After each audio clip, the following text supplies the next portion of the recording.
Welcome to Social Emotional Learning in Wisconsin. This is Beth Herman. I'm an educational consultant with the Department of Public Instruction, and I'm here to share with you today some information about the recently released Social Emotional Learning Competencies that are available through the Department of Public Instruction. This webinar will guide you through these competencies and the document that supports them. It will provide you with resources and links to examples to do the work, and some upcoming supports that will be available as well. The Social Emotional Learning Competencies are part of DPI's vision for helping all kids succeed. Many of you are familiar with Every Child a Graduate, College and Career Ready, and we know that in order to be able to access college, complete college, access careers, that students are going to need these social emotional learning skills. One of the ways that we are also supporting students with social emotional learning skills is that it is one of the ways that we keep kids healthy, safe, supported, and encouraged in schools every day. These skills will help kids be able to navigate the multiple things that they will encounter through school and the challenges that they may encounter as well. We also know that keeping kids healthy, safe, and supported and in schools, encouraged in schools, is also supported further by increasing our mental health supports for kids across all parts of the state. And as you'll see in a moment, we've nested the social emotional learning competencies into the Wisconsin School Mental Health Framework. It is one of the universal strategies that supports student and adult wellness, as well as providing students and adults with the skills they will need when they encounter challenges. The graphic that you see on the screen is available for download if you'd like to use this. It's just a document that allows you to talk about the importance of social emotional learning to different stakeholders. It will frame this in ways that may appeal to different values that some of your stakeholders may have.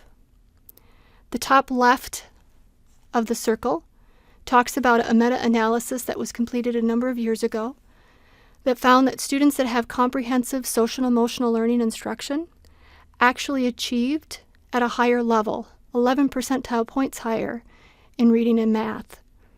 A recent meta-analysis that was done similarly in 2017 found even more robust findings, a little bit higher than the 11%.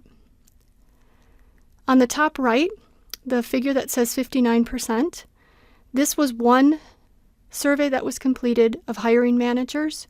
If you were to do some searches online, you'd find a number of these, and even some that are state-specific, that look at the need that hiring managers are finding and identifying employees that have these soft skills.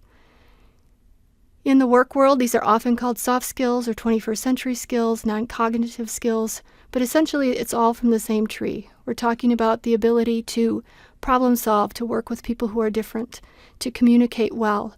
We're talking about the ability to adapt when things are changing and to be able to adjust when different technologies are brought on board.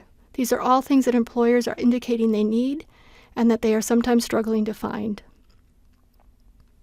The bottom left is a study done by Columbia University that actually looked at the monetary value of doing social emotional learning and found that for every $1 invested, $11 was returned.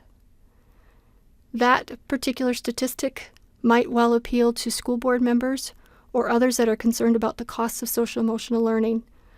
Later in this presentation, you will see that there are a number of places to find funding support for this work, and we'll share that with you. The last quadrant takes a look at a teacher survey in which 93% believe that social emotional learning is either very important or fairly important for students' in-school experience. And we know that teachers have felt this way for a long time, but there were also a lot of demands on academic testing. We now know that this sort of work for the whole child, addressing social emotional learning, is now something that is supported by the Department of Public Instruction as well as federal agencies. As I mentioned before, the social emotional learning competencies are nested in the Wisconsin School Mental Health Framework. The link for this document is right on the screen, and you can access it at any time. We know that social emotional learning is a universal strategy, that it supports wellness and that it provides students and adults with skills to deal with challenges as they're moving forward. It is important to note that nesting it or attaching it to work that is currently in place is really important, particularly at the local level. Sometimes this can be seen by teachers as one more thing that they have to do when they don't have time to do it. If we're identifying it as already in place and as part of the work that is occurring, it makes it a lot easier for people to see how this work can actually be done in a comprehensive way. So what is social-emotional learning? You'll find any number of definitions. You'll also find any number of different titles for this work. We settled on the definition that you see on the screen. It is the definition that was identified by the Collaborative for Academic Social-Emotional Learning, or CASEL, who's been one of our partners in this work for the last few years. Wisconsin is one of 20 states that are part of the Collaborating States Initiative that CASEL supports. And one of the really good things or nice things about this particular definition is that not only does it identify particular skills, such as managing emotions and setting and achieving positive goals, but it also notes that the process is two parts. That not only do we have to acquire the skills, but we also have to apply them.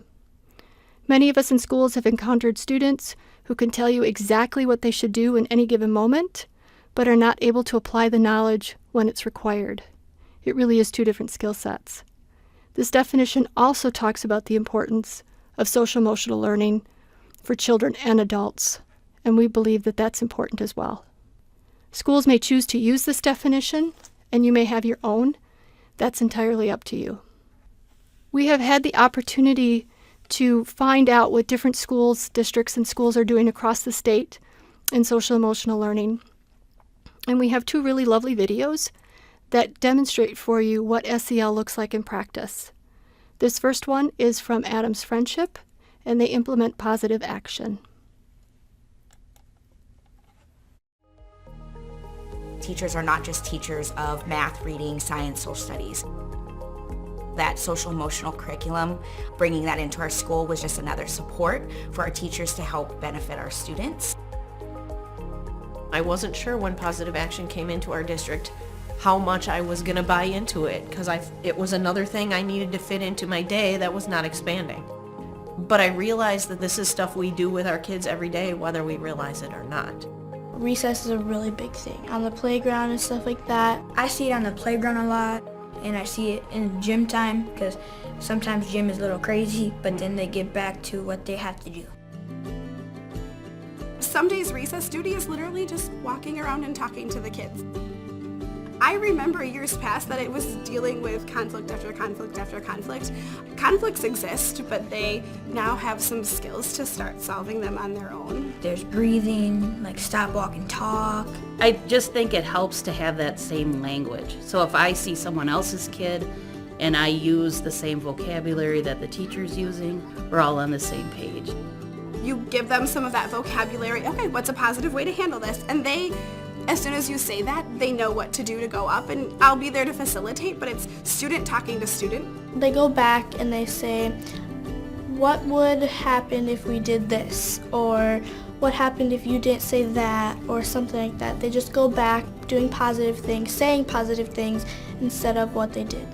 It's every day, and it's their daily living skills that they need. They also stop other classmates and say, oh, you know, how can you handle that positively? They end up saying, oh yeah, positive action. With positive action, that curriculum coming in, our teachers, just like anything else with reading and math, needed support and in implementing that in their classrooms. Positive action coaches are teachers in the building that are using it. That has been probably why it's been so successful here. It's not an administrator telling them, you should do this, you should do that. As we've taught these skills to the kids, they've also become second nature for us. So it's easy to help another staff member problem solve. It's just kind of become a way of life in our classroom. Every week, there's a word of the week. The definition is given. Every teacher displays it in their classroom, and then the kids work on that word. And we embed it in everything we do, even though it might be a literacy or math night or just a fun Dr. Seuss night. The kids love morning meeting. They get to share out stories. They get to talk about how they would handle scenarios. One thing that we hand out are ICU tickets, and they're little tickets that, oh, I see you doing something positive. I do have one boy in my room who's probably handed out the most of anybody. He struggles making friends and things, so when people get it from him, it makes him feel good, and that's a huge part of positive action. No matter who I partner my kids with, I don't have arguments or problems about that. I think they're learning to accept and to work with one another. It's good that you're learning it when you're younger, so you know what to do when you're older.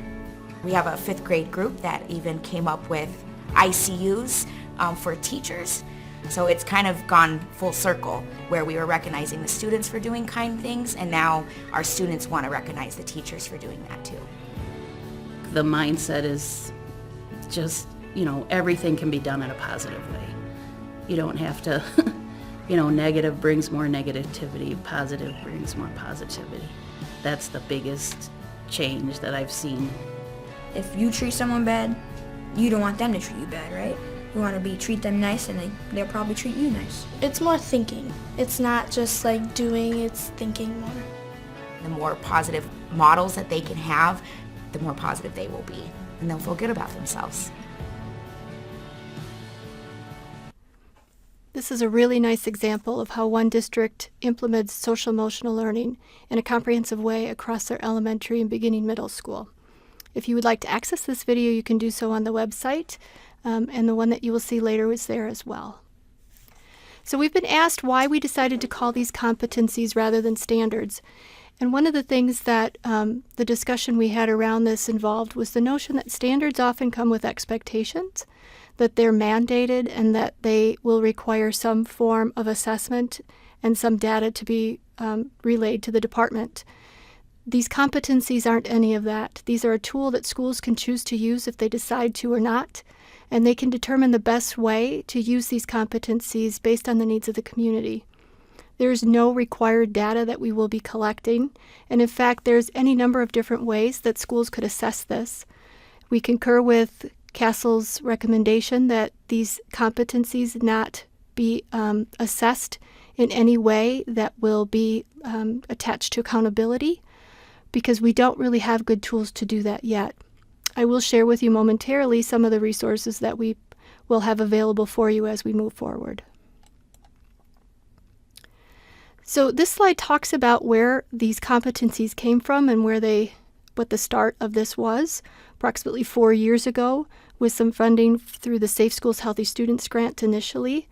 Some stakeholders got together to determine that there was a need in the state for competencies that provided schools, staff, parents with some age-appropriate expectations in this area of social-emotional learning. Now, with the absence of the state actually being involved in this, we know that a number of districts were doing this on their own. Schools were doing this on their own, and many of them found the wheel that you will see on the left from our partners at CASEL, or the Collaborative for Academic, Social, and Emotional Learning.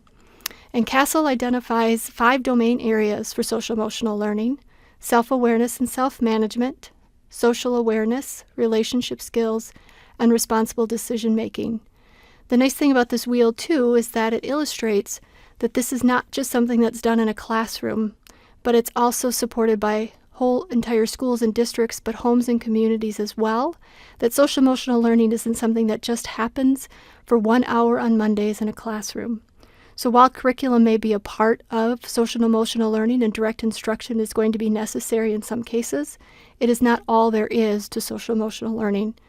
It also will require school-wide practices and policies and family and community partnerships to ensure that it becomes skills that students actually not only acquire but are able to apply. Given that CASEL had these 5 domains, we did consider whether or not we wanted to create the competencies that you now have in front of you in these 5 domains that they identified. The difficulty, however, was that Wisconsin already has a document for infants through age 6 called the Wisconsin Model Early Learning Standards that includes social emotional learning standards in it. When we started this work and we found that not many states had social-emotional learning standards or competencies, we looked locally to see what was available. The Madison Metropolitan School District had done some standards in this area, and so we began there. And the Madison Metropolitan School District based their standards off of the Wisconsin Model Early Learning Standards. We decided to maintain that structure, and if you were to look at the Wisconsin Model Early Learning Standards, you would see that the social-emotional learning section encompasses 3 domains: emotional development, self-concept, and social concept. In order to maintain consistency, particularly in the grades at which there would be crossover of the 2 documents, we maintained and stayed with those 3 domains. One of the things you will find when you look into the actual competencies and the diagram of them is that our CASEL partners had gone through all of the competencies and identified the CASEL domains that were picked up by that competency. All 5 CASEL domains are represented in the Wisconsin competencies. This is what it looks like. It's a lovely document, and you will see the link on the left in which you can access it on the web. There will be a limited number of hard copies available as well. And as you get into the document, you will see that it is laid out to include all the domains that we talked about: emotional development, social competence, self-concept. And you'll notice that there is a column in which the CASEL domain is identified.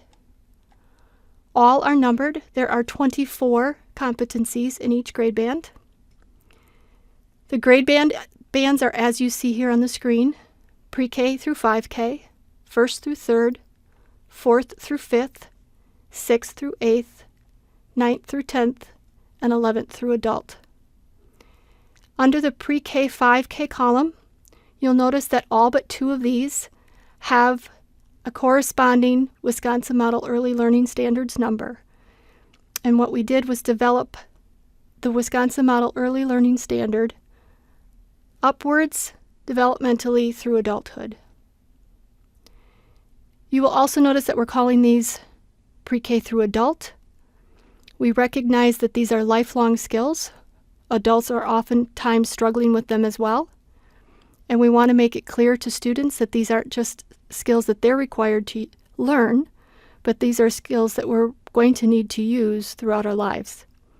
It also speaks to the importance of adult social-emotional competence as well, because part of the instructional aspect of this is the modeling that the adults do.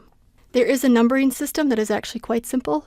Each competency is numbered 1 through 24. The guide also includes information about how to implement the competencies, and when you get into this information, it's going to share some ideas about using implementation steins and the 4 stages of implementation, and then it is also going to address these 9 areas. American Institutes for Research has done a great deal of research in this area and identified these 9 areas to be critical to implementing a comprehensive social-emotional learning program. In the document, you will find each of these areas with further definition and further exploration. You will find links to resources and examples, and it will guide you to be able to implement SEL in each of these areas. You might have noticed that those 9 actually look somewhat familiar, and they really lay in the key system features of an equitable multi-level systems of support very well. While the multi-level systems of support key features are similar, we didn't want to lose some of the nuance and specificity that is found in those 9 areas from the previous slide. This graphic is included in the document at the back, and it shows you where each of the 9 areas that are specific to SEL actually align with the key system features of an equitable multi-level system of support. The figure that you see on the slide now is also included in the document. And one of the ways that we believe that SEL instruction and trauma-sensitive schools instruction and implementing PBIS with fidelity, all of those things align with the things that you see on this slide. These are teaching practices that have been identified for the Center for Great Teachers and Leaders as being critical to student success. And the nice thing about this graphic is not only does it identify the teaching practice, but it also gives an example. So that center column identifies the teaching practice, for example, student-centered discipline. And then the column next to it explains that these are disciplinary strategies that are developmentally appropriate for students. We do have some resources on the website that allow teachers to self-assess their capacity in each of these teaching strategies. One of the ways that we are going to support schools and districts for the next year is to offer full-day trainings on social-emotional learning at each of the CESAs. The slide you have in front of you shows you the dates that we have scheduled at this point. And this full day will include not only an introduction to these competencies, but information about how to implement, more detail into things like coaching and policy development, as well as some support for developing leadership that will support social-emotional learning in schools. These trainings at the CESAs will be coordinated through our WISH Center. You will see the link on the bottom there for wishschools.org, which is where the registration will be available when that is set up. So stay tuned. It's not ready quite yet, but you can check back periodically in order to register for these sessions. Also, to further support, because we don't have the capacity at the department to go out to schools and districts to do this training at request, is some online training modules similar to those that we have for our trauma-sensitive schools trainings. Our goal is to have at least one module available by the start of the school year in 2018. We are also working to develop alignment tools with a couple of different curriculum and programs. The slide that you have in front of you is just an example of some of those. We do have an alignment or a crosswalk of the social-emotional learning competencies with the ASCA mindsets and behaviors and the Wisconsin School Counselor Standards. So counselors will have easy access to know where they intersect. We've also asked a number of evidence-based curriculum that are being used in Wisconsin to do crosswalks as well. On this slide, you see one that was submitted by School Connect, which is a high school curriculum for social-emotional learning, and Positive Action, which was also the one that you saw in the Adams Friendship video. We are anticipating more of these coming in. We've asked that the program staff that are working on these alignment tools have them for us before the Social-Emotional Learning Conference in June, and they will be available on the website. We also have an alignment or crosswalk between the social-emotional learning competencies and our technology standards, and we're working with our tech department on the integration of social-emotional learning and internet safety. There's a link to that as well on the website. We are planning additional supports. We're looking to do some regularly scheduled professional development webinar events, and we are going to be working with some of our presenters from the conference to support that as well as some local experts in the field. We will anticipate also maybe showcasing certain districts periodically in those webinars to share their successes in the ways that they are implementing SEL. We are also working to develop a model for a regional community of practice. This may be something that occurs through CESAs or not, but we want to just set up a model that different regions could begin with to start communities, districts, schools, the opportunity to meet together, discuss challenges, and provide supports, as well as to share successes. We're also working with the Wisconsin Center for Educational Research, who are helping to develop some assessment tools that are actually directly aligned to the Wisconsin competencies. While there are screening tools and there are surveys that schools can use to do assessments of this, most of them are not, all of them are not directly aligned to the Wisconsin social-emotional learning competencies. We're working to provide some tools that are. You may already be collecting some data that isn't an assessment tool specific about SEL, such as climate data, things from your YRBS, that might be just as informative as any of these survey tools. You'll also find online that we have links to some programs that provide free assessment tools, and you can see what those are as well. And we hope to provide some coaching tools and further PD in coaching. We know that the programs that are really successful in social emotional learning have coaching aspects embedded in them. And that coaching looks different in each of those communities, but we want to be able to provide schools and districts with some tools to be able to implement that. This is a recent publication that just came out this month from the Annie E. Casey Foundation, and I'm highlighting it here because there is a great deal of information in a small document. When you get into this, and you'll see the link on the right, it provides schools and districts with examples of the tasks that are required to implement social emotional learning in a comprehensive way using the 4 stages of implementation from implementation science research, which is very useful. And it also provides some information about how to fund this work. On the left, this is a table that is in that document, and it indicates or shares the different federal funding sources that can support SEL work. And it talks about, for example, how Title I, Part A, can provide funding to schools and districts with high numbers or high percentages of children from low-income families, can use that funding to purchase curricula of tested effective programs. It can cover training and salaries for teachers and coordinators and other staff around social emotional learning, training, and curriculum. This is a really nice chart that indicates all the different ways those federal funds can be used to support the work. You'll see on the right that we also have a number of state funding opportunities that can support social emotional learning as well. The AODA grants and the School-Based Mental Health Services grant are both biennial budget grants, 2-year cycles, and both of them provide for allowable activities and expenses around social emotional learning. The next video, which again is also on the website, shows how social emotional learning is being implemented in early childhood at Racine. Social emotional learning in Racine Unified is about teaching the whole child. It's about really giving the skills to the students that's going to help them be successful beyond school. Social and emotional learning happens all day long in the classroom. I have been working here for 10 years, so I went through the not having the pyramid model implemented and now having it implemented, and it's amazing just seeing how that they can interact and they become friends. I think there's a lot more conversation going on. We've been implementing the pyramid model for several years.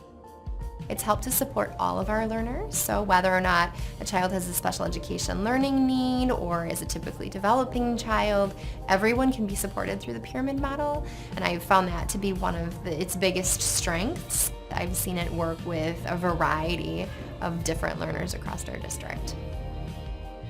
They're called solution cards. If there were 2 kiddos playing in the block area and one may have purposely or accidentally knocked over blocks, we would see how they would handle it first, and then we would offer them the solution cards or even back and forth talk with them about how the situation could be handled. I used one today. Oh, I used this one. I just asked the teacher to set it down there so I could play in it. My son tells his little 2-year-old sister to find a solution all the time when they are having a conflict with sharing. Since putting this in place, there's not a whole lot that we as teachers have to think about, like how are we going to handle this? Well, we have all of these great tools such as Buzzy Bee, Tucker Turtle, the Super Friends, things that we have implemented. So I feel like it kind of takes that pressure off of us, and if we just go to what we've been taught through our trainings, it is a lot easier. Buzzy Bee likes to be safe and kind.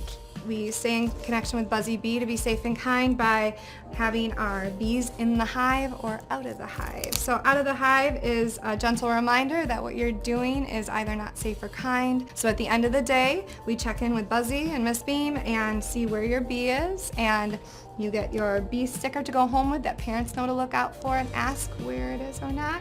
If you're not earning your sticker for the day, I definitely discuss with you why exactly it did not happen for you that day, a plan for the next day, and then end it by saying, Buzzy and I are looking forward to seeing you tomorrow.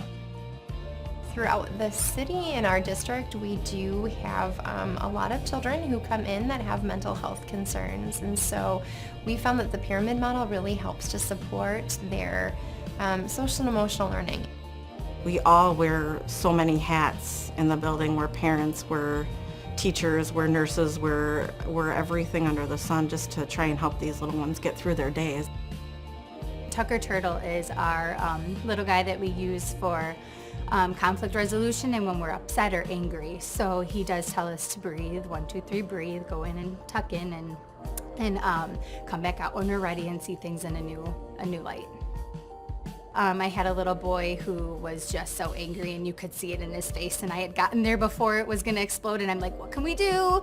And he's like, I can go get Tucker Turtle. I'm like, yep, let's go get Tucker Turtle. Let's go through the book and like look through it and see what he says, and let's, calm our body down and do it with Tucker Turtle. And within minutes, he was ready to go back to where he needed to go and without the huge explosion. So it's pretty cool, especially when they can do it on their own. 143 more families of Kona that are enrolled into our 4K program this year. So the word is getting out that these people do really good work in preparing kids for the next step.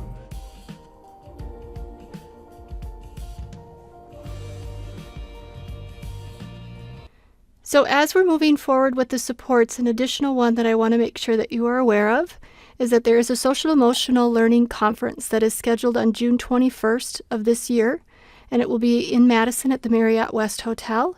I've included a link for the registration with a notation that the room block of reservations ends May 30th. This is a really great opportunity for schools and districts to engage with experts in the field that are national experts.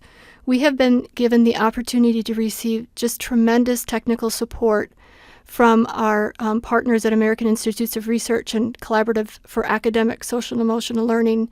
And many of these sessions that are going to occur at this conference are from presenters at these agencies.